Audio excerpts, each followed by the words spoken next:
আসসালামাইকুম প্রিয় দর্শক মণ্ডলী, ভাই ও বোনেরা, আশা করি সকলেই ভালো আছেন। ফুলকপি, বাঁধাকপি, ব্রোকলি একত্রে মিশ্র চাষ করেছি। তো পানি সেচ দিয়েছি একটা, আজকে বীজ দিব। দেখা যাক তারপরে কি হয়, আপনাদের আপডেট দেখাবো। ইয়ার আগেও দেখাইছিলাম, এটার মধ্যে প্রচুর ঘাস হয়েছিল, কিন্তু আপনারা দেখেছেন। তো প্রচুর খরচ গেছে, দেখা যাক চালান উঠে কিনা, তাও আপনাদের জানাবো আপডেট।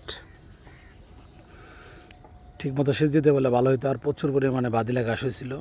এটা এমন একটা জাত যে উঠানের নিরির পরও আবার হয়। তো কবিয়ে টবিয়ে পানি দিছি, সার দিছি, আজকে বীজ দিব। দোয়া করবেন যাতে ভালো ফসল হয়।